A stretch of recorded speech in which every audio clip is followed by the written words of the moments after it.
I'd never seen a sky that colour. Yellowy, black, greeny, purple. It was uncanny. Oh, it was a day and a night that we shall never, ever forget. I couldn't believe that this was happening. First the sky, and then this horrible smell. Really sultry smell. Thunder and lightning, and it was horrible.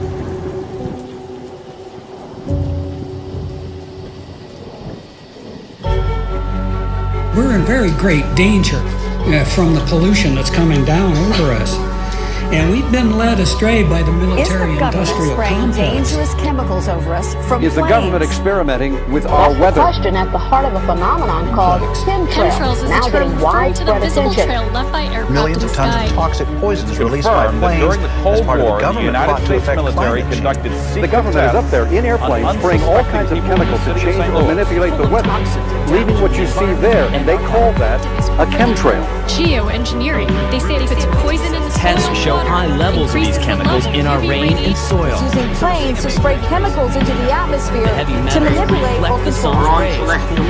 And that's why health department records show a sharp increase in barium and aluminum in California's water supply. We shall propose further cooperative efforts between all the nations in weather prediction and eventually in weather control. The Army's need to know more and more about weather that surrounds this planet is a vital part of the expanded research program of atomic weapons. We all talk about the weather. The Army is doing something about the weather.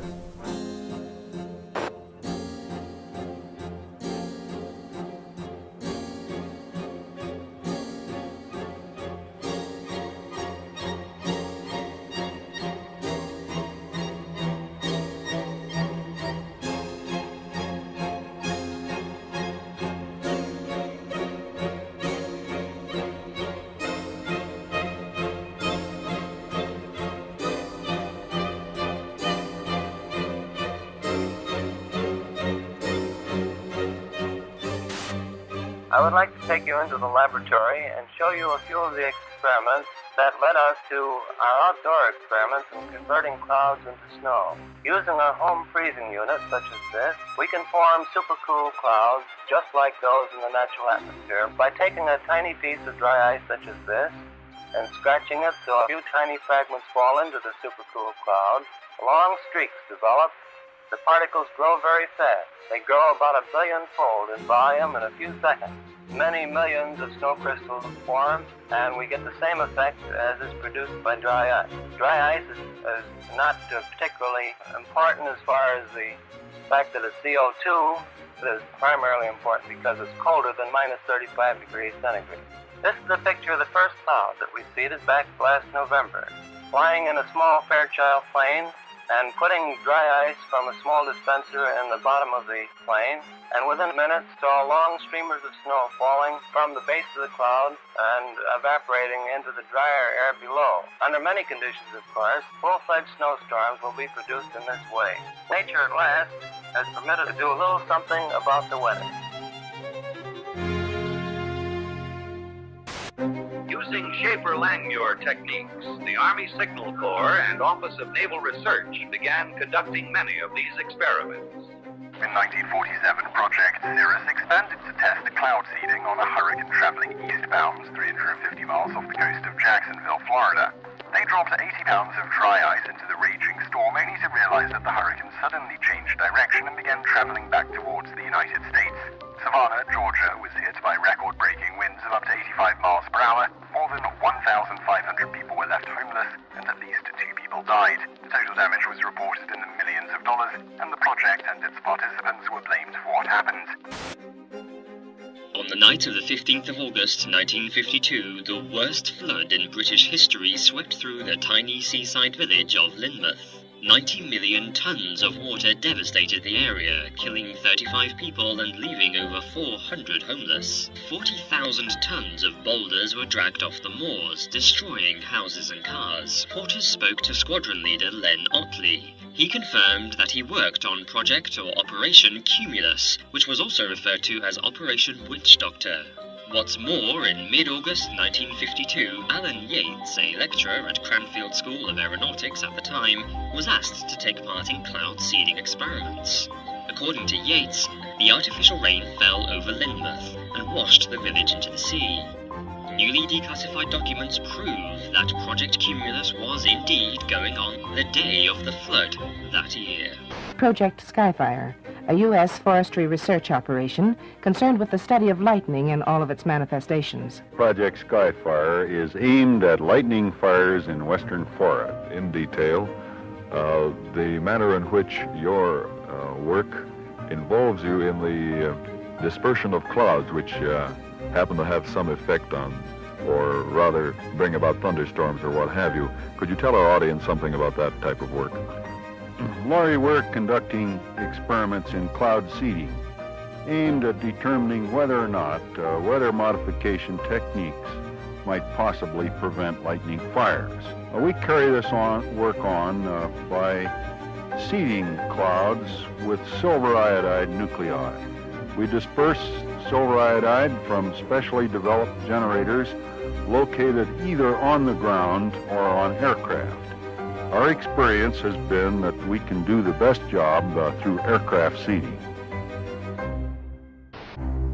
Again, man looks to his own efforts to increase the flow of water. Since the 1946 experiments of Dr. Vincent Schaefer, we have known that some clouds can be modified through seeding to yield additional precipitation. In 1961, Congress directed the Bureau of Reclamation to begin a long-range study of cloud seeding with the aim of eventually augmenting the nation's supply of water. The program, called Project Skywater, continues at many sites throughout the United States. Eventually, if the research program proves successful, the methods learned will become part of our nation's integrated water resources program. In 1962, during the Vietnam War, American forces responded with Operation Ranch Hand. Over the next 9 years, spraying an area about the size of Massachusetts with defoliants, the most notorious being Agent Orange. Large swaths of Vietnam were left barren. Enough food to feed 600,000 people for a year has been destroyed. Despite this sudden devastation, U.S. officials said the spraying created no lasting harm. Milton Ross, a Special Forces advisor near Pleiku, has a son born without the tips of his fingers. North Vietnam charged today that defoliants have produced many instances of miscarriages, congenital defects, and monstrosities among children. The Vietnamese government insisted the cause was Agent Orange. Although that war was long ago, there is lingering anger about the United States' use of a controversial defoliant spread by American aircraft on the jungles there. An epidemic of birth defects, brain damage, and rare cancers still affecting hundreds of thousands of Vietnamese today. According to environmental studies, high levels of dioxin could still be found in the soil in certain areas and had seeped into nearby lakes. Agent Orange was a safe product when it was used in the Vietnam War, and it's a safe product today. I got something to say. I want to know how come the fascist pigs have been seeding the clouds. Right. For the last hour and a half, airplanes going over twice with all the smoke coming out of them seeding the clouds. And I want to know, why that stuff is going down, man. And why doesn't the media report that stuff to the people, man? I'm telling you what happened. The planes come over for an hour and a half and they seed all the clouds. People of unknown origin were seeding the clouds over the I don't know what they hope to prove, man. Project Storm Fury assembles a team of highly trained scientists and technicians to fly into mature hurricanes. Scientists working on the project were convinced that they could reduce hurricane devastation using a process called cloud seeding by spraying the thunderclouds inside the hurricane with a chemical called silver iodide. This would become known as the Storm Fury hypothesis. The seeding planes fly across the eye and into these clouds, seeding the supercooled water droplets from the belt of maximum winds outwards. As the silver iodide turns the supercooled water into ice, the heat released during this process causes the seeded clouds to grow and develop into a new outer eye wall.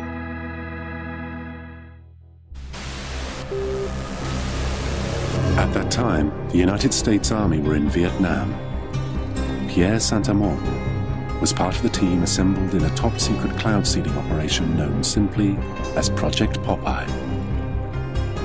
In May 1967, as monsoon clouds developed over the Ho Chi Minh Trail, Armand and his team put their new weapon to the test. We ejected the material so that it fell into the growing part of the cloud, and it rained very heavily out of it, and everybody was convinced with that one experiment that we had done enough. Project Popeye had opened the door to a new and dangerous type of warfare. Some said, if you control the weather, you can control the world. Military planners imagined loading the clouds with radiological, biological, or chemical agents and having them rain on demand. They could attack your enemy using the weather, but deny ever doing so. Allegations were made that cloud seeding had not only made jungle paths impassable, it had also killed thousands of innocent people. But this didn't stop governments from continuing to explore ways of modifying the weather, sometimes for highly questionable purposes. And that message calls for new frontiers, new visions. It calls for us taking the steps now that will make us no longer second in space and in science. It lays the predicate and the foundation for the development of a weather satellite that will permit man to determine the world's cloud layer and ultimately to control the weather, and he who controls the weather will control the world. It lays the steps that's necessary to provide a nuclear rocket that will produce benefits that are so unlimited that I couldn't tell you about them if I had all that. July 1976. Strange, unexplained blackouts in worldwide communications plague the globe and are covertly transmitting extremely low-frequency waves, otherwise known as ELF waves. It's called the Russian woodpecker because it was essentially that sort of clicking, pecking sound. In 1982, a report by Pentagon researcher L. Ponte alleges the Russian woodpecker signal is actually creating layers of artificial ionization in the upper atmosphere, which means it could have been bending the jet stream and altering global wind patterns. There's been a lot of research in military labs over what you can do with putting radio waves into the atmosphere. Some of the research indicates that one can move the jet stream around and thus induce weather conditions. It's no coincidence that the United States began building its own mysterious array of antennas. HAARP is the High Frequency Active Auroral Research Project, originally a joint effort of the Air Force and Navy in cooperation with a number of academic institutions.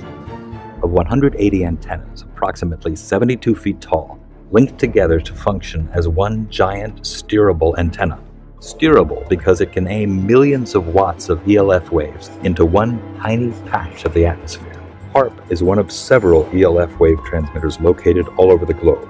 Working in tandem, these transmitters alter the weather anywhere in the world, potentially changing the jet stream's course entirely. The intense energy being beamed into the sky by HAARP sends pulses of ELF waves into the ionosphere. The waves get reflected back down and pass through the earth and ocean. But HAARP's startling potential doesn't end there. It's linked to a strange phenomena occurring in our skies. On clear days, you can often see long white lines being traced high in the sky. They are contrails of jet aircraft, actually long, slender clouds.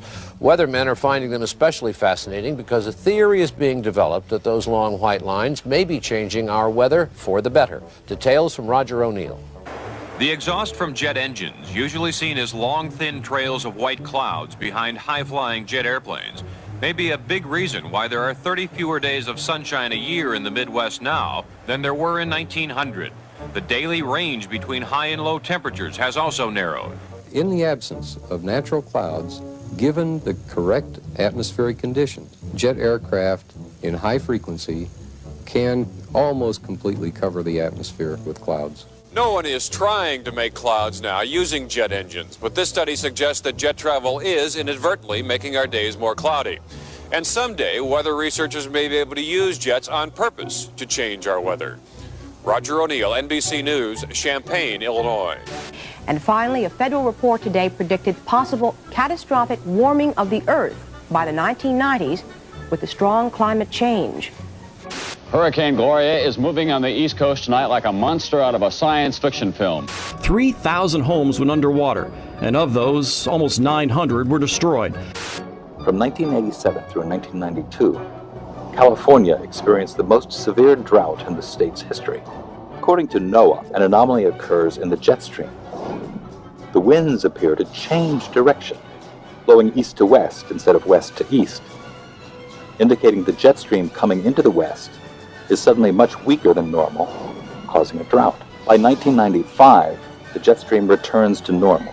Here there were huge problems with flooding, intersections and parking lots underwater, homes threatened, people trapped in the river that you see out here behind me, forcing those dramatic rescues. This U.S. Air Force report graphically outlines the military's desire to exploit and manipulate the weather for the purposes of war by the year 2025. According to one of the most harrowing lines in this report, quote, "Weather modification is a force multiplier with tremendous power that could be exploited across the full spectrum of war-fighting environments."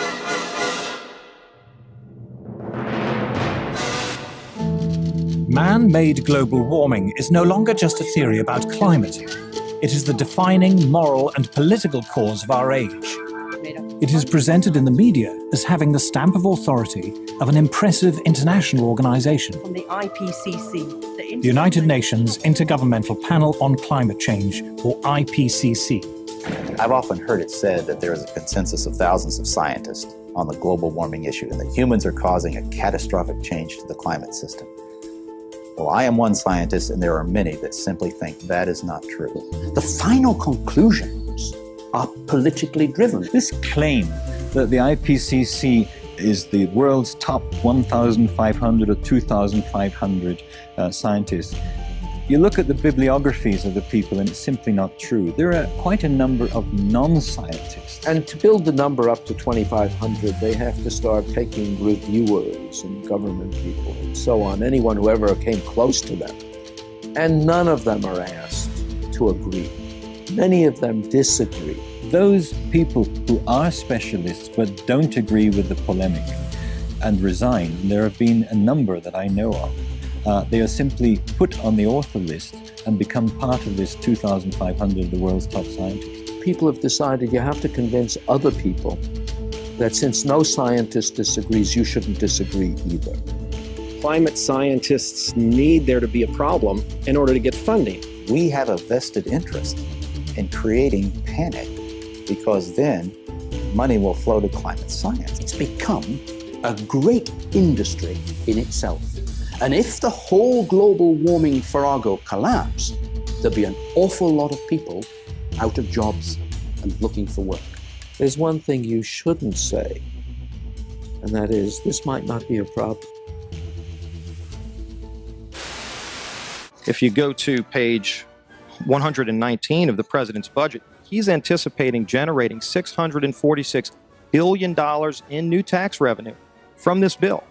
So clearly, the president expects this bill to generate $646 billion in new taxes that even his own budget director has said would be passed on to consumers. So you must have been listening to our testimony that we've had for the last few days with dozens of experts that have come in who have given completely different views. Well, I would encourage you to go back and look at the testimony this committee's heard. We're talking about that can export millions of jobs out of our economy, out of our country, and testimony's been given just to those numbers. And so we're talking about a serious consequence that there would be on this country. The carbon would be emitted, but it would be emitted in China and India, and the jobs would go to China and India.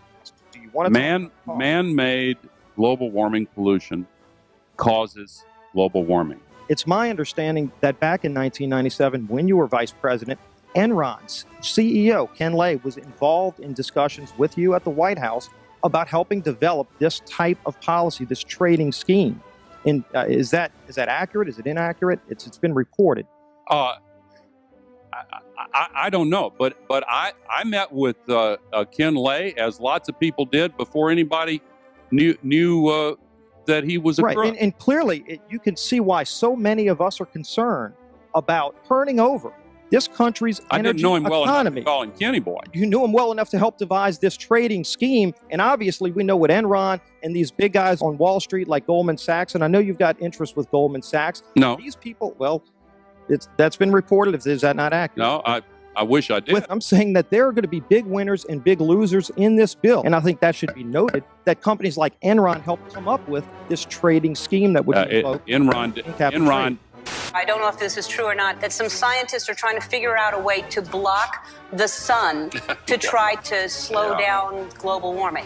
Yeah, it's a measure of the feeling of desperation that some of them feel. Are they really thinking they could do that? Well, some of them are seriously proposing, and I think it's completely nuts. Yeah. You put another kind of pollution, sulfur dioxide, up to orbit, cover the atmosphere. The sky won't be really blue in the way it is now anymore, but it would block out some of the sun's heat so that we wouldn't have to take the difficult steps to stop spewing all this global warming pollution into the atmosphere. Mm-hmm. And of course, there are a lot of problems with what they're proposing. You could actually spray sulfuric acid in the stratosphere 20 kilometers over our head and use that to stop the planet warming up in a kind of ugly tech fix. You can spray something into the atmosphere to change. Spray pollution into the atmosphere to stop it warming. How do you do this? You'd start with a fleet of modified business jets and say 20,000 tons of sulfuric acid into the stratosphere every year, and each year you have to put a little more, and this doesn't, in the long run, mean that you can forget about cutting emissions. We will need to rein in emissions. No, we'll get to it eventually. But in the meantime, we're shrouding the earth in sulfuric acid. So people are terrified about talking about this because they're scared that it will prevent us cutting emissions. Right, and also that it's sulfuric acid.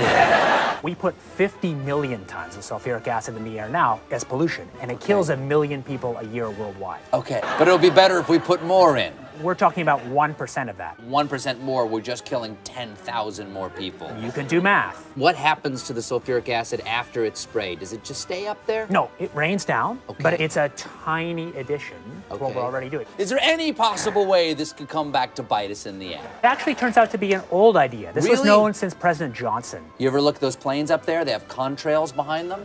Maybe all those planes are the contrails. Maybe they're actually spraying chemicals into the atmosphere right now, and Uncle Sam isn't telling us. It seems extremely unlikely. That the United States is not telling something to its citizens? That seems extremely likely to me. Read the newspaper. I think they might have your idea already. This geoengineering idea in its simplest form is basically the following. You could put fine particles, say sulfuric acid particles, sulfates, into the upper atmosphere, the stratosphere, where they'd reflect away sunlight and cool the planet. There's lots of mystery in the details, and there's some bad side effects, like it partially destroys the ozone layer, and I'll get to that in a minute, but it clearly cools down. And one other thing, it's fast. I guess the thing I haven't said about this is it is absurdly cheap. It's amazing how we can affect the planet. The one thing about this is it gives us extraordinary leverage. This improved science and engineering will, whether we like it or not, give us more and more leverage to affect the planet, to control the planet, to give us weather and climate control, not because we plan it, not because we want it, just because science delivers it to us bit by bit. What is geoengineering? It's really two very different things.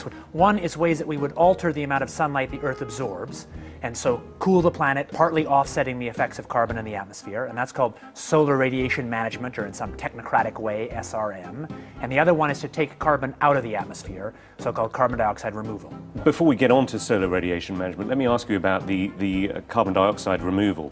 A Royal Society report here in the United Kingdom back in 2009 said that no method of carbon dioxide removal has yet been demonstrated to be effective at an affordable cost with acceptable environmental impacts. And they only work to reduce temperatures over very long timescales. I think that's exactly right, and I can say that both as an author of that report and as somebody running a startup company trying to capture CO2 from the air. Before we get into the pros and cons of it, how solar radiation management might work. Conceptually, it's simple. The doing it is not the hard part, but you could use aircraft or other methods to deliver literally tons or millions of tons of very small reflective aerosols, tiny particles, say, to the upper atmosphere. Spraying them out at a high altitude. Correct. Isn't one of the problems with the climate and studying the climate is that it's incredibly difficult to know exactly how it works. It is very difficult to model. Sure, it's impossible to know exactly, but you can still learn a lot. So we actually ran a survey almost a year ago now that took data, high quality data from 1,000 people in the UK, Canada, and the US to try and understand public support for research on these technologies and what kind of political leanings influence people's decision to be for or against. And in fact, we found pretty broad support for research. But that particular opinion survey that you're talking about, it also came up with the finding that 64% of subjects agree that humans should not be manipulating nature in the way suggested by solar radiation management. Exactly. Well, that would suggest that there isn't particularly broad support at the moment for the theory behind this. There's not broad support for doing it, and I think that's quite a healthy thing. I mean, I'm one of the people who, maybe starting 20 years ago, most helped to open the door to get public conversation going on this thing. How do you think, in that case, the public can be convinced, given that there is, as we saw with this project in Britain, tremendous skepticism even about research at what you say is a very, very benign level? Public opinion will evolve over a long time, and from my point of view, the goal is to try and make that public opinion be able to be shaped by facts as well as possible, and also shaped by people's values. It's not to promote this. So actually, well, it is in part to promote this. I mean, you're a great enthusiast for this, and as you said, you have your own private company, which is... my private company works on a very different part of it, which doesn't suffer from these governance challenges. But it is all to do with the issue of geoengineering. Actually, I mean, you know, it's an incredibly sensitive topic. I actually don't think my job is promoting it. My job is to help clear thinking and clear knowledge about the tools we have to regulate climate risk, among them this one.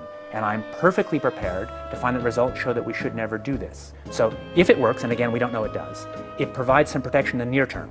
Isn't there a problem, though, that you could end up with different effects in different parts of the world? I mean, you could, for example, find that although you're reducing the amount of sunlight and the amount, therefore, that the Earth is warming up, rainfall is affected in different ways in different parts of the world. Absolutely. Essentially, the scientists and technocrats, including myself, I guess, are helping to invent a thermostat knob.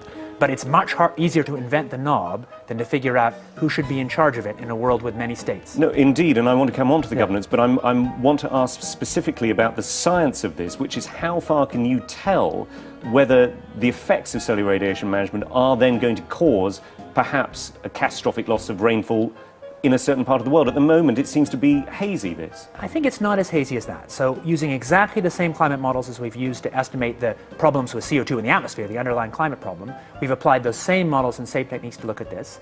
And the results so far, I have to say, look pretty good. That's why we're paying any attention to it. Richard Branson himself, who owns the Virgin Airline Group, was quoted back in 2009 in the New York Times saying, if we could come up with a geoengineering answer to this problem, we could carry on flying our planes and driving our cars. Is going to cost a lot of money. And yet I mean, let's be clear here, you and your company are after Branson's money. The cheapest thing to do is to use the atmosphere as a waste dump. And if we want to stop doing that, we must have laws that restrict the ability to use the atmosphere as a waste dump. My question is, are you not concerned that you and your company, Carbon Engineering, is looking for money from people like Richard Branson? It's funded, I think, in part by Murray Edwards, who is a key figure in tar sands, which is seen as one of the dirtiest fuels on the planet. It is. Are you not slightly concerned about the people who you're getting into bed with? I'm happy to take money from serious folks who have a broad set of interests. No problem. First of all, I should say, for work on SRM, on these very high leverage technologies that have security concerns, I believe there should be no private action, there should be no for-profit action. I believe it would make sense for SRM to actually restrict or eliminate the possibility of patenting. Isn't your company involved in several patents at the moment? This is the difference. So for capturing CO2 from the air, that's an encapsulated small technology, which can be regulated by the normal laws. It's inherently expensive, so there's no risk of sucking all the CO2 out of the air because it costs so much.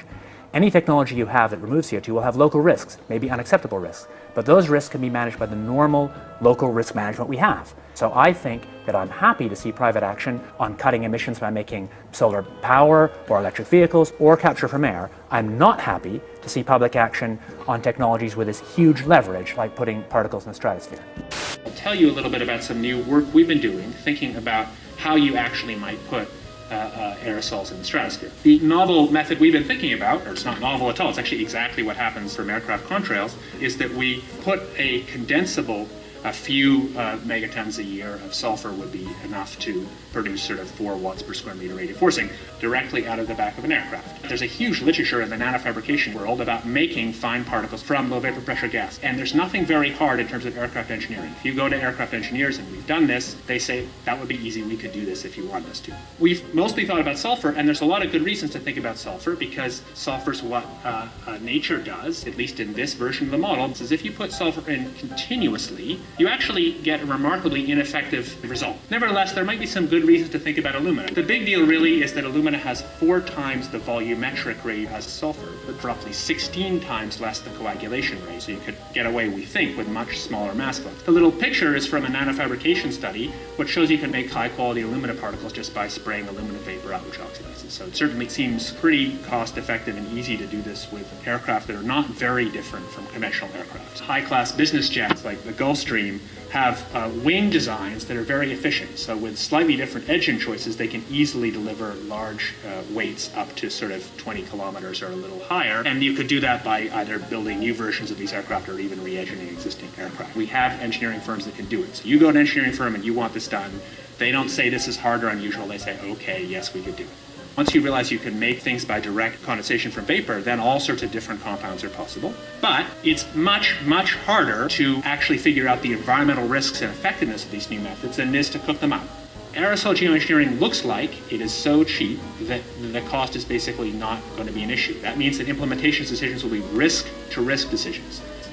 So the key factors are this is fast, it's cheap, and it's inherently imperfect. It cannot compensate for the amount of CO2 in the air. On a commercial basis, I do absolutely no proprietary commercial work on solar radiation management because I think such work would be wrong. Solar geoengineering refers to a set of technologies that could allow humanity to deliberately increase the planet's reflectivity, and so partially offsetting the temperature changes and other climate changes that come from the accumulation of carbon dioxide. Solar geoengineering can be very inexpensive. The cost might be something like $10 billion for the whole planet. That sounds like a lot of money each year, but in fact that's something like 1/10,000th of global GDP. This next story is so unbelievable, we didn't think it could possibly be true. But after receiving thousands of records and declassified reports from the Army, it's confirmed that during the Cold War, the United States military conducted secret tests on unsuspecting people in the city of St. Louis.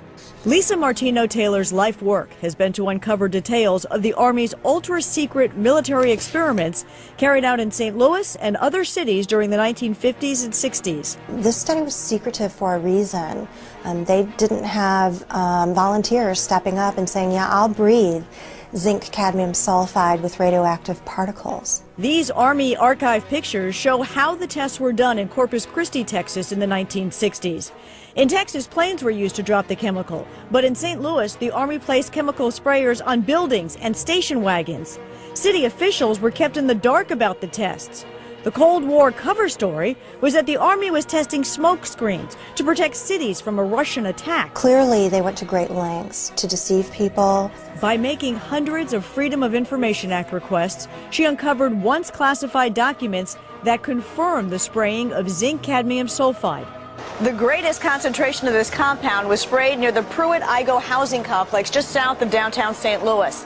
It was home to 10,000 low-income people, and an estimated 70% were under the age of 12. Martino-Taylor claims they all unknowingly inhaled this compound morning, noon, and night, so the government could measure its effects on their lungs. So this is in violation of all medical ethics, all international codes, and the military's own policy at that time.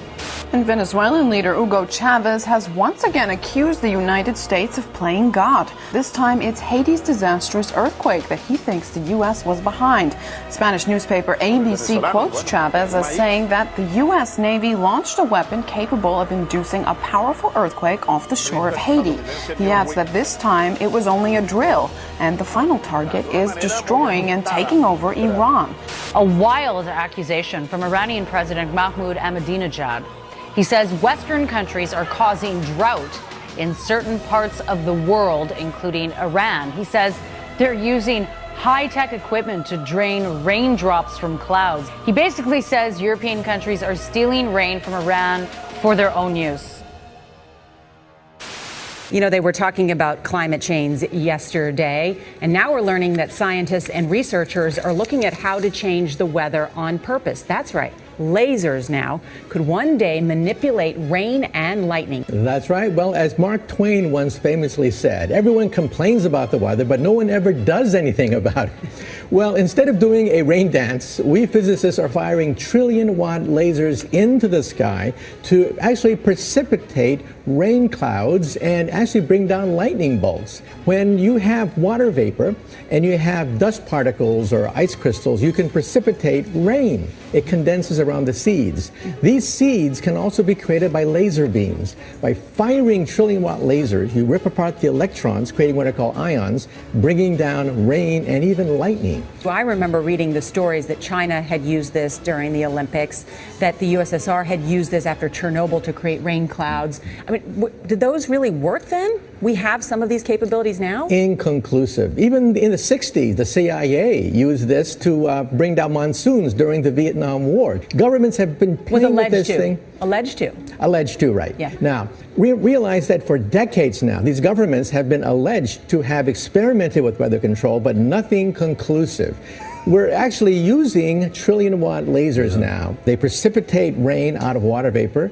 Sure enough, you can actually bring down electricity down the beam. The bad news is, if it's a clear blue sky, it's not going to do anything at all, because it only takes water vapor that's already in the air and condenses it.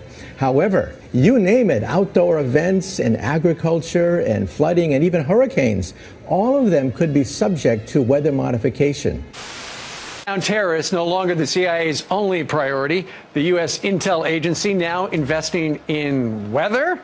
Well, they're looking into something called climate engineering or geoengineering, which is a way to manipulate the climate to mitigate the effects of global warming. And they think that maybe this might pose a national security threat in the form of exacerbating water shortages or causing more regional instability in places like Darfur or in India-Pakistan region, in the Kashmir region. So they want to find ways of mitigating climate change, and they're investigating, are there possible ways of doing that? Scientists have been researching this have been thinking about this for quite some time. There are two general ways of engineering the climate. One is called solar radiation management, which is putting particles into the atmosphere. So like if you think of a volcano explodes and it releases particles and that cools down the planet. So that's one way. You can put a balloon up in the atmosphere and spray particles. And then another way would be to possibly bring down carbon dioxide out of the atmosphere in a process called carbon capture and storage. They're basically funding research by the National Academy of Sciences. Okay, so the CIA is not trying to control the weather. We've tried that before and it doesn't really work, but they're trying to impact climate change. They want to have a lot of tools in the arsenal in case climate change is as bad as some scientists believe it is. They want to have a way of mitigating it. You told one of our producers at this point it's pretty doubtful this is a viable terror threat right now. I don't see I don't see the CIA. Yeah, I don't think that it's going to be an immediate threat. It's definitely something that's going to be a long-term, decades down the line sort of thing. Well, there you go. Another example is the array of technologies, often referred to collectively as geoengineering. One that has gained my personal attention is stratospheric aerosol injection, or SAI, a method of seeding the stratosphere with particles that can help reflect the sun's heat in much the same way that volcanic eruptions do. An SAI program could limit global temperature increases, reducing some risks associated with higher temperatures and providing the world economy additional time to transition from fossil fuels. This process is also relatively inexpensive. The National Research Council estimates that a fully deployed SAI program would cost about $10 billion yearly. Now, I could go on and on and on and on about the things that fascinate me, But rather than talk about them, I thought I'd stop here. Thank you, Senator. The Air Force has gotten great value out of HAARP in the past. We took over from the Navy and managed it and actually did a number of experiment campaigns up there and have finished our work that we're interested in doing up there. We've moving on to other ways of managing the ionosphere, which the HAARP was really designed to do, was to inject energy into the ionosphere to be able to actually control it. But that work has been completed. The Air Force has maintained the site for other government agencies to use for several years now. And with DARPA completing their project, that's our last government customer that we have in the site. We have put out a call for other agencies that had interest in managing the site or taking it over, and including going out to academia.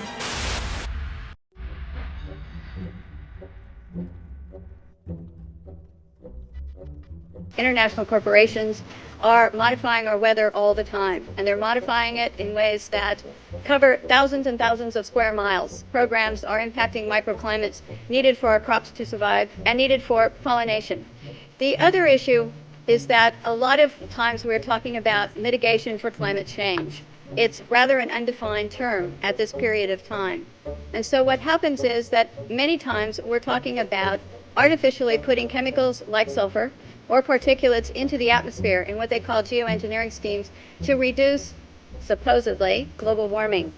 And if you take and you put up into our skies chemicals to reduce the amount of sunlight reaching the earth, you are going to begin to reduce crop production.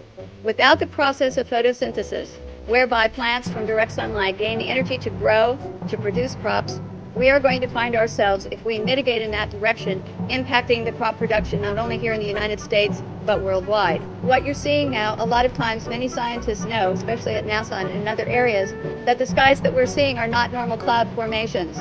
These are man-made. In California, the State Department of Health drinking water tests were examined between 1970 and this year, and we found unusual spiking in barium, aluminum, strontium, manganese, and all of these spiked at the same time in various drinking water supplies across the state of California and also in Arizona. So what's happening with these atmospheric tests is that aluminum, as one example, gets into the root systems of our trees, and it looks like the trees are dying of drought, but they're not. Many of our forests in Redding, California and other areas are dying from warmer temperatures produced by persistent jet contrails, also impacting tree health and crop health. They know from scientific studies back in the 1970s that they deplete beneficial ozone in the atmosphere by releasing nitric acid.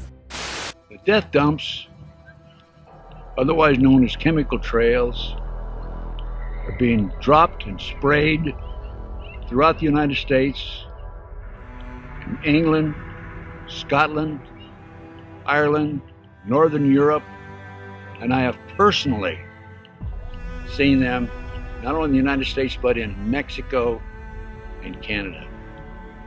Birds are dying around the world. Fish are dying by the hundreds of thousands around the world. This is genocide. This is poison. This is murder by the United Nations. This element within our society that's doing this must be stopped. I personally have observed the planes in Lincoln, Nebraska at the Air National Guard. They have no markings on them. They're huge, bomber-like airplanes with no markings. This is a crime. Crime against humanity, crime against America, crime against the citizens of this great country. What is wrong with Congress? This has an effect on their population and their people and their friends and their relatives and themselves. What's wrong with the pilots who are flying these airplanes? They're dumping this crap, this poison, on their own families. Somebody in Congress has to step forward and stop it now. Thank you. I'm Ted Gunderson. I conducted air sampling, I conducted soil sampling, and I was getting high levels of these contaminants. When I started asking the question again under a new commander, I never in my life thought I would have somebody look me in the face and tell me, "Is there something wrong with you? You've been looking really depressed lately. You know I can put you under a mental evaluation for up to 120 days. Who would take care of your daughter?" Because I was divorced at the time. As soon as I heard that, I knew. It validated everything I ever thought. And I thought, I've spent 9 years of my life trying to protect human health, and here we are violating law after law after law. Just sitting here, instead of protecting the people, we are poisoning the people. And you ask yourself, if this is true and we are spraying the people, where are the pilots? Where are the people? I don't know if you pay attention, but look at Snowden. Look at Manning. People don't come forward because these supposed Whistleblower Act protections that you have are not enforced, they're not supported, and they really don't exist. Geoengineering is occurring, it's been occurring, it is not new, and your tax dollars are funding this. So it is unethical every day for all the other people that are out there that work in preventive health, or even physicians that aren't speaking about this. They need to. The biggest hurdle that we have is disinformation sites. I never say them, but I'm going to today, so that you know if anyone ever gives these to you as a reference to debunk you, it's Metabunk and Contrail Science. Those are two websites that are ran by a government shill named Mick West. He is a computer gaming programmer who tries to tell you about persistent contrails. So somebody who isn't even credentialed in chemistry or physics or ecology, none of that, is trying to tell you that you're crazy. You have to understand that I have met people who used to be purposeful disinformation trolls, as we call them. These people are paid to get you on board to believe a website or an article.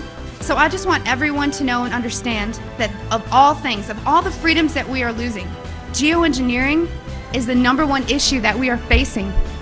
Because you can have guns and money and you can have everything. If you don't have food and water and you are dying of respiratory or neurological illnesses, what does it matter? So you've heard about vaccines and you'll hear, about smart meters and you'll hear about other issues. These are all systemic effects. We are getting overexposed to toxins. People will tell you fluoride's in the water, but it's not a lot. It is a lot because you're getting it everywhere in your food, water that you drink, and you're getting it in your vaccines. Our bodies cannot metabolize these toxins. There's the debate. Is it a condensation trail or a chemical trail, something with an additive in it? And I couldn't fight the chemical trail issue for a long time. Give me a reason, give me a motive.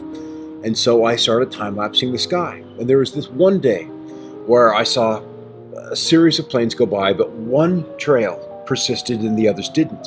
And as that trail slowly faded away, 2 other planes came along. One hit the exact end of it, and another went through the middle.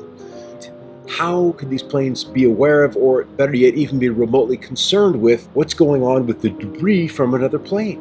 And as I time-lapsed the sky more and more and more, and at higher and higher resolution as the technology improved, it was a godsend, because you could see even the little planes were part of the bigger program. So they had to be at a precise place at an exact time to reveal a disturbance in a trail that may have only been in the sky 10 seconds. It went beyond correlation. And we're dealing with a massive, massive ballet in the sky. Yeah. We've got a program that is loose on the planet and is this guise of climate change, but it is this program we're seeing at work. As I became more aware of technologies, I looked at these clouds, at these patterns with different eyes, with a different understanding. And what I've learned is that these chemtrails help the technology align these patterns, align these vibrational structures which direct our weather today. When I found out about this first, I couldn't believe that I had never seen it before, because I'm from County Wexford, which is known as the sunny southeast in Ireland, and we have always boasted the highest sunshine hours in the country, and we are also underneath one of the busiest air corridors in the world. When I started to find out about chemtrails, I started to look up and I realized that, yeah, these trails do linger all day, and they go horizon to horizon, and you look to your old photographs and you don't see these kind of trails. So I suppose when the penny dropped was when I saw what in the world are they spraying. That's really when this whole thing kind of made sense to me, because it was explained in a documentary. People knew what they were talking about, and this made a lot of sense. This is a government program to control the weather, and if you think about it, if you want to dominate and control the planet, this is the ultimate weapon to do that. So the Irish media now are normalising weaponised air as a reality that we must get used to. They are blaming car emissions and coal pollution, but there's no mention of the elephant in the room, the hundreds of millions of tonnes of substances being sprayed into our atmosphere every year, like aluminium oxide, which David Keith and other geoengineering proponents are proposing spraying into our skies. They will never admit these programs are going on, but we know they are going on because 2004, the Civil Aviation Authority in the UK conducted an investigation into cabin air quality, and one of the peak materials found was aluminium. So what the hell is aluminium doing floating around up at cruising altitude? So now Monsanto miraculously have an aluminium resistant seed that can grow in aluminium contaminated soil. Why would they have such a thing unless they knew of a problem that was down the line or already happening? Last year in 2015, a study came out of Keele University in the UK, and bees were found to have had massive high quantities of aluminium in their brains. This is a big problem. We need bees to keep the food chain sustained and to keep it alive. And now Monsanto have recently bought a bee research company called Biologics in 2012. And they have genetically modified a bee that can only pollinate Monsanto crops. And also, this bee is resistant to all pesticides. So why would they want to design such a Frankenstein creation unless they knew of a problem that already existed or a problem that was in the pipeline? Dementia now is the biggest killer in women in the UK. And what's the main cause of dementia? Aluminium accumulation in the brain cells. We are in the fight of our lives. All sources needed for life to exist are under direct attack from these programs. Oxygen, sunlight, and water. Once you know about this, you have a duty of care to get involved. As a caretaker of this planet, we must all come together to stop these programs because we can do it. Once you find out this is going on, you understand that the air you breathe is being compromised. Things don't get any worse than that. You're standing at the end of the plank, what else do? You got to take action, otherwise you are condoning what's going on. Silence is compliance. So we got to speak out. We spend a lot of time outside, looking up at the sky, and not a lot of people do that anymore. March 14th, 2014, in Eureka, California, I was driving the vehicle with my 2 kids, and we were watching this chemtrail for about maybe like 5 minutes it had been going. And I noticed that there was this large flash that lit up the entire sky, similar to what lightning would do. So we're driving towards the sunset, and the drone was coming this way, and it came over, and about there, that's when we saw the light, and then it went straight down from that angle. The difference that I'm finding when I see a drone spraying compared to an airplane spraying is when the drone sprays, it seems that it's more of an upward angle from the ground to the sky, as if it was launched from right below where it was. And with the plane sprayers, it seems like they go from one side of the horizon to the other side. The reason that the people probably stand on the sidelines is because, they don't really want to stand out. And I don't mind standing out. That's part of my personality since forever.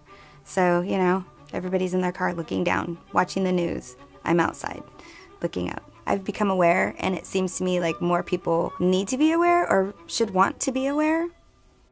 My name's Jack Falsrock. I'm Madra Maui. I grew up on the east side of Mount Shasta. We went out and hunted and gathered all of our food all the time.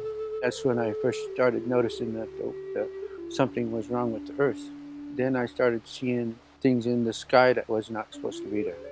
And then I seen that what caused those things was the planes that was flying over, and they were polluting the sky. And I was wondering why don't they care about the sky? What I noticed, is this really strange weather. It really disrupts everything. I noticed that too. How when it gets cold sometimes. And then it gets hot, and then it gets cold, and it gets hot.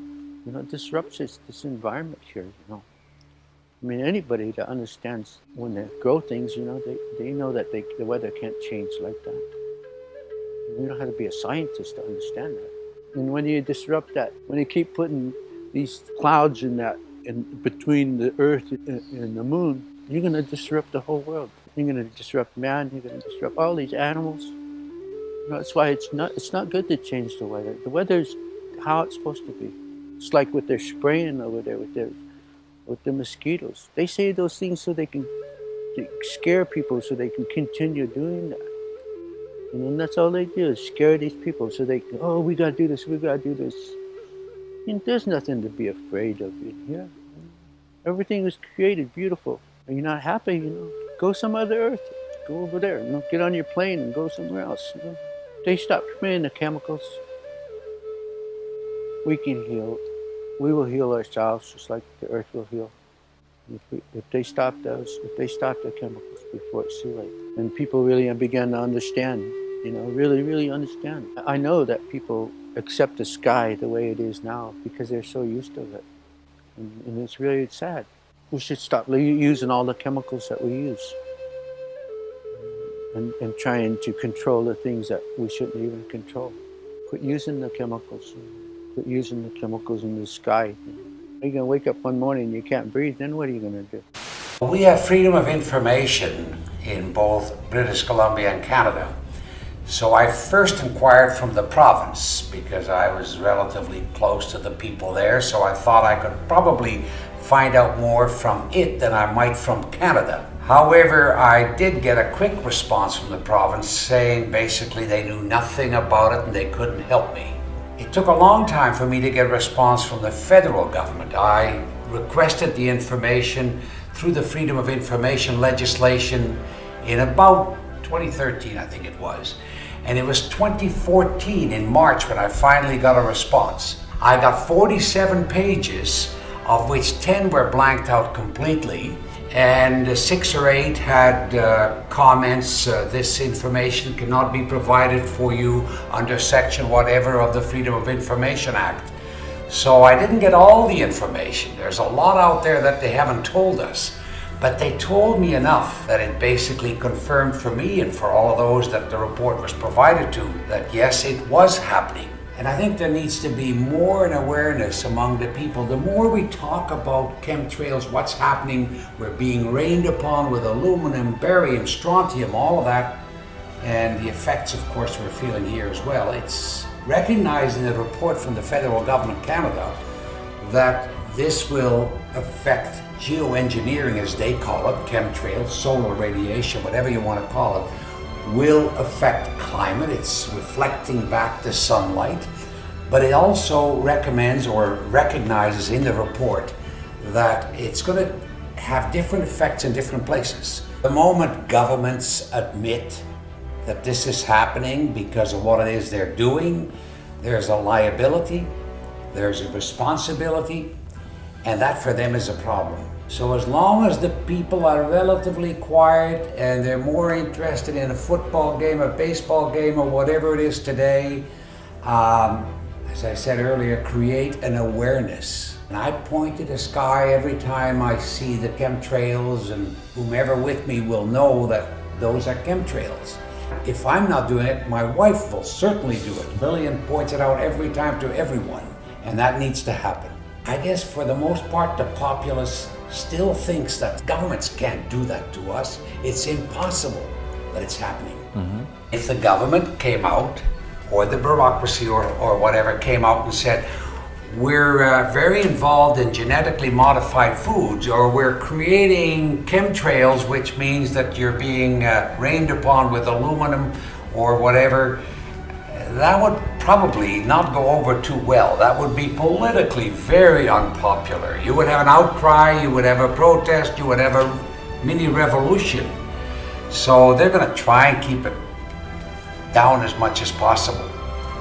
You're not going to see a whole lot of politicians or bureaucrats jumping on it. The pressure is going to have to continue on. There's got to be a lot of it. It obviously, the result will be enormous public awareness. Once aware, they're going to fight it. They're going to be on our side. We're going to be together on the issue. That's important. I first got into chemtrails when I had some solar panels fitted onto my roof, and I noticed on the days that the sun was out, it was great, 4 kilowatts, happy days. And then I noticed some days it got down to 1 or 2 kilowatts, when actually the weather forecast sun. I'd never taken much interest in the weather until I was earning money out of it. And then when you find out you've earned only a fifth of what you should have earned according to weather forecast, then something wasn't quite right. And I'd never heard the word before, chemtrails. And then when I went and looked it up on YouTube, I couldn't believe that somebody would actually spray the sky with lines deliberately. And yet, as the weeks went by, I found out absolutely it's true and they were doing it. And it was costing me money. There's other subjects that have come along in the meantime when I thought, is there anything that could be done to stop this? And having found other subjects, people like Wilhelm Reich's name was coming up, and even later Tesla.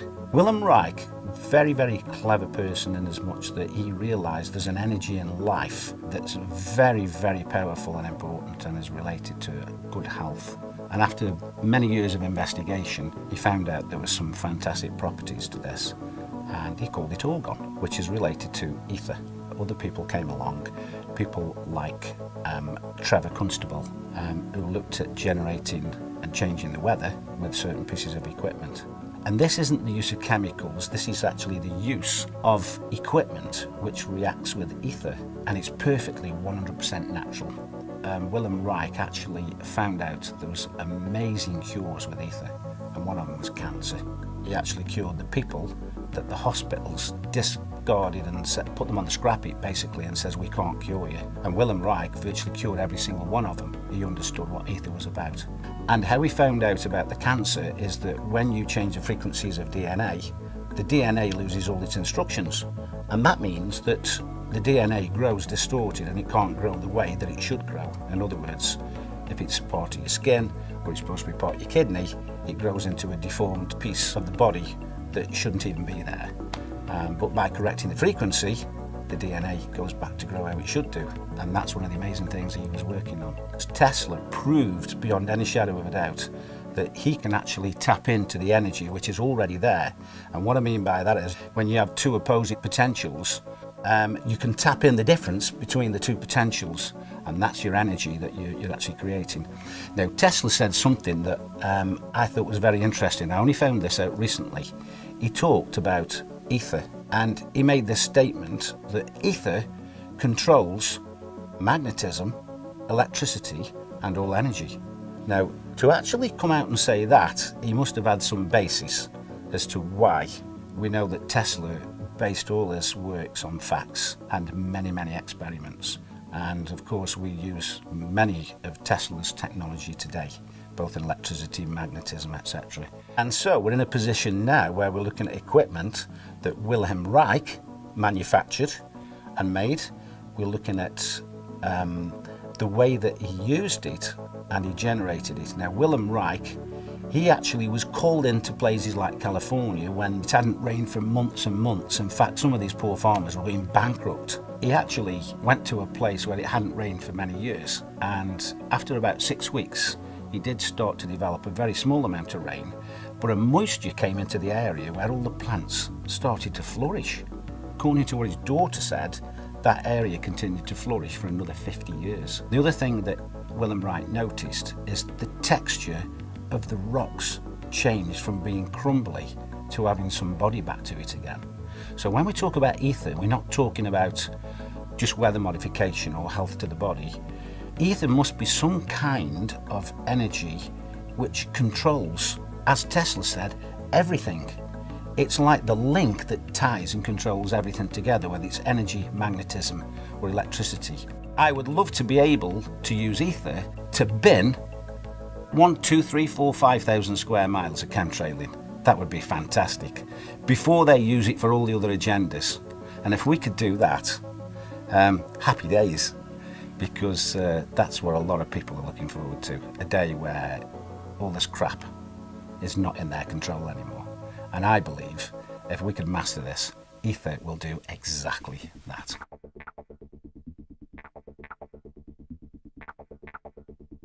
Tonight we're going to talk about this. We're going to talk about the sickness behavior. We're going to talk about why people are having these problems. We're going to talk about how the trails are affecting us, because they are now. There's no doubt. Even the EPA said so. They just made mention of it about, a couple months ago, actually, last summer. They admitted it. The EPA said it's affecting you. 888-673-3700. That's 888-673-3700. I'm Clay Lewis. Listen to Ground Zero, and we'll be back. In the United Kingdom, they just published their mortality statistics for 2016. And you'd expect, okay, what's top 3? Cancer, heart attack, stroke. Always has been. Number 1, dementia. Number 1. Which, of course, includes Alzheimer's, which is caused by aluminum. They found carbon nanotubes in Parisian lungs. in Turin, half of the children had severe DNA damage from nanoparticulates. And there's a study came out recently showing how nanoparticles interfere with the nuts and bolts of the internal workings of your cells and cause rheumatoid arthritis, which is just one of the very many autoimmune diseases we're all coming down with. We don't need any more evidence. We need to get this out into the public consciousness and say, oh, hell no. I wanted to let you know that there was a study that was released back in the summer of 2016, the Environmental Protection Agency. They declared that emissions from jet engines endanger the health of human beings and the environment. They pointed out they were investigating the possibility that lingering contrails, this is what they called them, lingering contrails contribute to dangerous heat waves, more powerful storms, lengthening of fire seasons, and other dangerous consequences.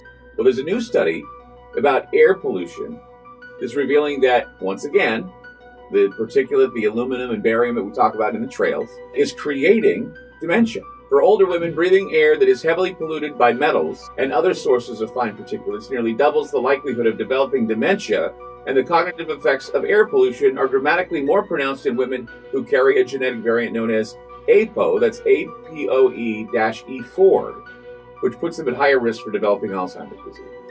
There are so many things going on, and it's because these nanoparticles are disrupting the workings of our cells. Our bodies attack ourselves, and it goes nuts. But just concentrating on what's being sprayed is only half the story. The electromagnetic aspect of this is devastating. The Russians were using the woodpecker program back in the 80s. They could change it right here. Yeah, because it's very long wavelength. It travels a very long distance. And it's such simple technology. Our body's resonant frequency is 5 hertz. All you have to do is just point that at someone, and it's, yeah, if you pick someone up and shake them at 5 times a second, they'll fall apart. There's so much research on the cognitive, physiological, and other effects of electromagnetic radiation on our bodies and our minds. And, put a burrito in the microwave, it does something. You'll often find you just be going about along with your day, and then suddenly, bam, you're extremely tired, you just have to sleep. And you'll find a lot of people at the same time will have those things. You'll have people getting similar muscle spasms in different parts of the body all over the place. I mean, it's full spectrum warfare. I mean, the electromagnetic, the spraying, all these sort of things. In Scotland last year, between 2014 and 2015, the death rate from respiratory failure went up 14% in 1 year. That's statistically significant. I mean, why aren't they asking, why, is this massive jump? Italy's death rate overall went up 11%. This is carnage. So when you're looking at the spraying, it could be private contractors doing it, sure. Weather modification, it could be a number of things that they're doing. Geoengineering, of course, Matt, he was the one that introduced me to the idea of geoengineering being used and doing the studies of geoengineering. That's what we talked about last time you were on the program. Well, you heard that now the bees are an endangered species. Exactly. I was reading about that the other day, that they now have made them an endangered species, and that's frightening. Because before we had what did they call that, hive colony collapse disorder. Yeah, colony collapse disorder.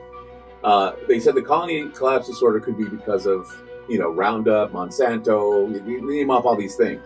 But think about this: the bees are dying of the same type of problems that we're having, and that is dehydration, not getting enough water, not having enough water in our bodies, having diseases that are creating this sick behavior that we're having, and the bees get it too. Even people who have good night's sleep are not feeling it. They wake up tired, they wake up dragging, and so what else can it be but something environmental, something toxic that we're being exposed to? It's got to be above government because it's global. Right. They're doing it all over the world. Yeah. China, Russia, everywhere. And then that's the thing. If we don't know who, then we don't know all of the answers for them, and that they can't make a solid opinion. One of my biggest frustrations is the line, they wouldn't do that to us. I've heard that too. Why would they do that to us? Because they have families too. And I tell them, well, I have a genetic disorder that makes me prone to cancer. And why? Because they were testing nuclear weapons in the West Deserts of Nevada, St. George, Cedar City area in Utah. My family was subjected to that radiation, which caused some DNA problems, and it got passed down to me. And your son. Yeah, and my son. They did that because they felt that was more important in the lives of people. Spend a few bucks, get your rainwater analysis, you get your hair analyzed, and I have footage of these sprayers, and they show up on flight radar. I don't know any airline that does not spray. They aren't told, oh, by the way, turn this switch when you get to a certain point. It's all done centrally. There's plenty of patents where the substance actually gets injected into the exhaust. I mean, there's a US Navy patent called the powder contrail. There's so much freaking evidence. It's insane. Technocracy, this is a crackpot idea dreamed up in the 1930s. They wanted to replace the economic system with an energy-based thing. But like if you have a gold-based economy, you know how much a loaf of bread is worth in compared to the amount of gold there is. But with energy, you have to know how much energy is being stored, transferred, whatever, at all times. Hence smart meters, smart every freaking thing. Reject it. The official line on this whole thing is, oh, we're all gonna die from global warming and we might just have to spray sulfates into the sky to reduce global warming. David Keith, Ken Calder, and Alan Roebuck are the three main guys who go out to do this stuff. They'll only talk about sulfates. But their own papers say, actually, sulfates don't work. They stick together, they fall out of the sky. Instead, you got to use nanoparticulate aluminum, barium, strontium, magnetite, and so on. And this character, Dave's research, according to US Code 50, section 1520A, I think, it's legal to spray chemical and biological warfare on a civilian population as long as you call it research. So it's banned as warfare, but you can do it in your own populations. So I think all the spraying is generally done by people's own militaries. What they're doing is they're establishing a geoengineering governance regime. It's a self-proclaimed regime. They asked for papers to identify things like, should we even involve the UN? Should we take into consideration human health impacts? What role will public perception and opinion play while we establish this solar geoengineering governance regime? Self-titled regime. So Patrick and I, we independently submitted papers. I hired a PhD. My paper delved into the human rights aspect, that we have the right to environmental decision-making participation. Both of our papers were, of course, rejected. It is their plan to do full-scale deployment. They claim that all of the research that we've been seeing, these grid patterns, are research. They're admitting to it. The chemtrails, the geoengineering, the solar radiation management. Okay, and now you can even look up the Solar Radiation Management Governance Initiative, SRMGI. Okay, it's an initiative to govern their solar radiation management, which is chemtrails, which is geoengineering. So these people are meeting, 24 scientists behind closed doors, to develop the plan for the regime to take hold to go full-scale deployment. Some days don't have chemtrails, right? Some days are clear. And really, the more clear days you get in a row, the more likelihood it is that you're going to get a grid pattern coming up. But this irregular pattern of appearance where you not only have no lines in the sky, but you also don't have the air traffic. Okay, listeners, feel free to look up at your sky, look at that air traffic, see those days where there's nothing going on. And this irregularity in the appearance it's the clue, it's the first clue for the newbies. Chemtrails are also called solar geoengineering. It's also called solar radiation management. It's also called stratospheric aerosol injections. Okay, and what they like to do is they like to confuse us with the terminology. It's all one thing, right? It's all chemtrails, it's all geoengineering, it's all solar radiation management, stratospheric aerosol injections, whatever word you want to give it, it's all treason. It's very, very obvious that chemtrail does not behave like an actual cloud formation. It forms out and fades into a milky haze, all right? Irregular pattern of appearance, the number of trails seen simultaneously at a given time.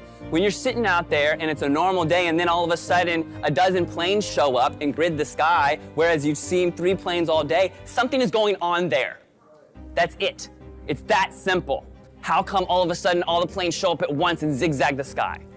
We got broken trails, all right?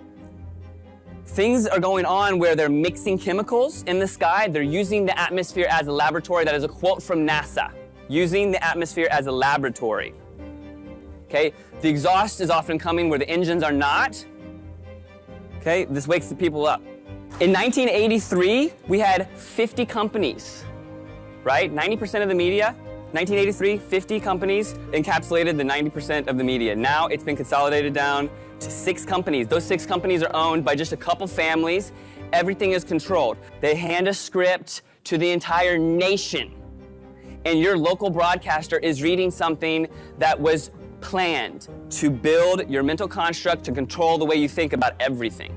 A child's happiness is priceless, especially on a birthday. A child's happiness is priceless, especially on a birthday. A child's happiness is priceless, especially on a birthday. A child's happiness is priceless, especially on a birthday. Well, child's happiness is priceless, right? Especially on a birthday. A child's happiness is priceless, especially on a birthday. A child's happiness is priceless, especially on a birthday. A child's happiness is priceless, especially on their... Civil society actors that, quote, manifest the will of the public. They call these astroturf because almost everything has been co-opted. They contemplated how they were going to convince us that we need solar geoengineering to block out the sun. They say society is lousy at strategy, but we are not. A few suggested that to shift the conversation in productive ways, geoengineering will be characterized publicly as a terrible choice. We'll start the conversation by introducing them this problem, and we'll tell them that it's a horrible idea. Problem, reaction, solution. So here they come out immediately. Geoengineering, a horrible idea. Geoengineering climate fixes could harm billions. During this short time frame, Forbes magazine, Washington Post, chemtrails are not real, showing a picture of chemtrails. So if you're new to this, you're being educated by your trusted news sources, okay? And they're telling you there's nothing to see up there, don't worry. But wait in 6 months, they're gonna tell you they've got a cure for global warming, and it's identical to what they have proven to you does not exist. Geoengineers to spray sun-reflecting chemicals from a balloon. They think that we're so dumb that we see the lines coming out of the planes, we see these rare halos going around the sun, and then all they have to say in the newspaper is, well, we're gonna use balloons, don't worry. Geoengineering gets green light from federal scientists, 2017. March 25th, we've got new clouds for you, 12 of them. 12 new clouds? And how does this correspond to this entire agenda push? And the name for these vapor trails, Homo mutatus, which literally means man-made. The World Meteorological Organization has decided to add 11 new cloud classifications. That's to their international cloud atlas, and this is a big deal because it is the first time they've added anything in 30 years. Forget being on cloud 9, we are on cloud 12 because that's how many new types of clouds have been added to this historic update coming from meteorologists. I'm a little biased, right? Exciting stuff, guys. All right, so the new types include the Volatus or roll cloud, which has been designated as a whole new species. You can see it gets its name from this long horizontal tube-like shape. Next one up, we have the cavum, or the hole punch cloud. This big circular gap is sometimes caused by aircraft taking off and landing. Very easy to see, right? Makes sense there. And we also have the Spiritus. These are gorgeous. It's actually my favorite. It's kind of looking like it waves while you're underwater. I mean, these are actually beautiful. I mean, check these out. And then finally, we also have the big surfer waves of the Fluctus cloud. So beautiful, right? There's just a sample of the new additions that we have. Meteorologists, sky watchers, daydreamers, we're all geeking out, guys. The meteorologists are all part of that same program. They're all getting handed a script and they're told to read it and they have no choice. And already it's time for governance, okay? This is something that they just shoved down our throats for the past few months, and they say they're gonna be doing it in the future, and they say don't worry that it's not real 6 months ago. Now they're already talking about how are they gonna govern it. They're pushing this agenda full speed ahead. They're already talking about how to govern something that we're still slowly waking up to, that they're gonna be doing it to us publicly. This very small group of globalists claim that they have the exclusive rights to saving us and that we don't get it and they do. This is all of our skies, this is all of our air, this is our children's future. Everybody is involved here, all right? There was a time when people got pissed and they did something about it and they made things change, okay? They know that they can program you through social media, okay? And we can't let that happen. It's up to us to carry this information forward. It's up to us to be the change. And if we don't do it, we're not gonna have any sun. Thank you.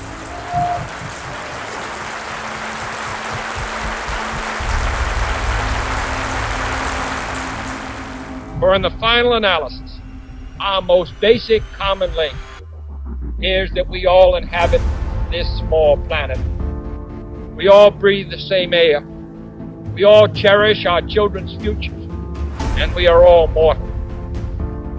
geoengineering, chemtrails, forced vaccinations, population control, weather modification, war games. We have not given consent. You cannot spray the atmosphere with toxic chemicals and expect no ramifications. These chemicals go into our food, our air and our water supply. Ill effects of these have been recorded as headaches, flus, breathing problems, skin problems, and my major concern is Alzheimer's disease. Aluminium causes nerve damage. Fluoride in the water works with aluminium in the air to cross into our brains. At this moment, about 24,700 young people around the age of 30 and above have Alzheimer's. In the next 10 years, 400,000 people in Australia will have dementia. It is now the third leading cause of death in Australia. About 10 years ago, I did a degree in environmental management. It's concerning to me that in that short time, we were brainwashed to believe in population control, that our Earth could not sustain itself if we didn't intervene. The Earth has enough resources for everyone. We need to change our thinking, but also change our actions. If you have never heard of these terms before, then please start looking at the sky and make your own decisions.